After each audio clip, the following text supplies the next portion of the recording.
G'day guys, Jason and Layla here from Prospecting in the Alpine, and today we've come down to a new bit of creek that we haven't checked before, so let's do some test pans. So to start off the day, I thought I'd clean out this little bit of a bedrock bowl. Nothing. So I moved on up to this little bit here, which I'd done a few test pans a day before and didn't do too bad, so I came back to have a little bit of a dig. Done about 6 or 7 pans out of that one, absolutely nothing. So it was just a little bit of flood gold sitting on the top. I continued to test pan up and down the creek for a couple of 100 yards, but I didn't really find anything except for this cool rock structure.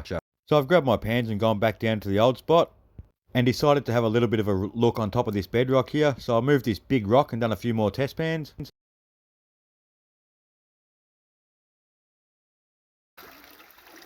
So after doing about 6 or 7 test pans in there, we came out with absolutely only one speck, so time to move on from there. Done a little bit on top of this bedrock here, and a little bit in that hole there with the yabby pump, but absolutely nothing, so time to move on. Nice flowing water after the rain we've had. The side channel, still dry as a bone. Always remember guys to try and fill your holes back in after you're done for the next person. As you can see here, I've tried to roll a couple of big rocks into there, and I will get a couple of smaller ones. Thanks guys.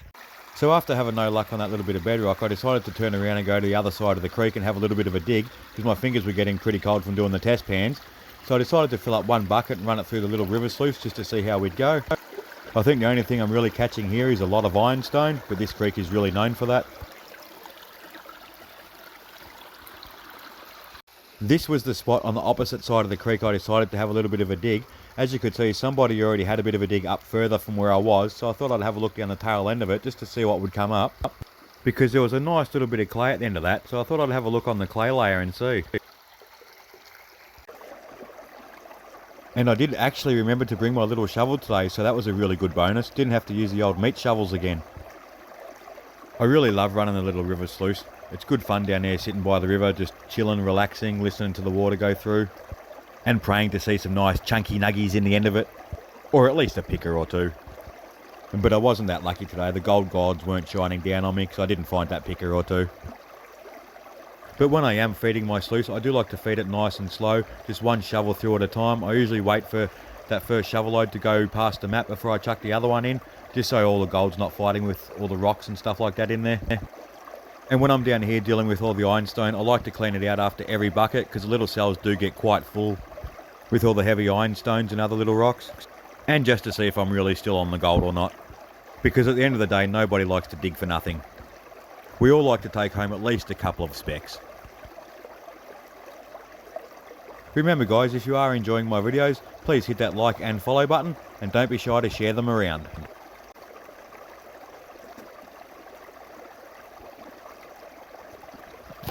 This was the material I was running through the sluice, heaps of ironstone with bugger all black sand in it.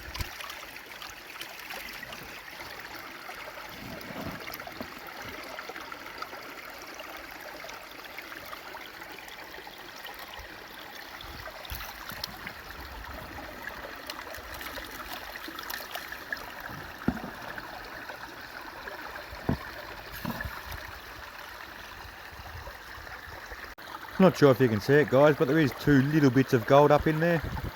I really love the dream mat for that, so you can see the little bits of gold as you go. It gives you a little bit more motivation to run another bucket through.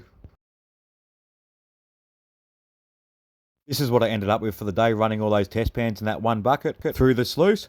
Thanks for watching guys.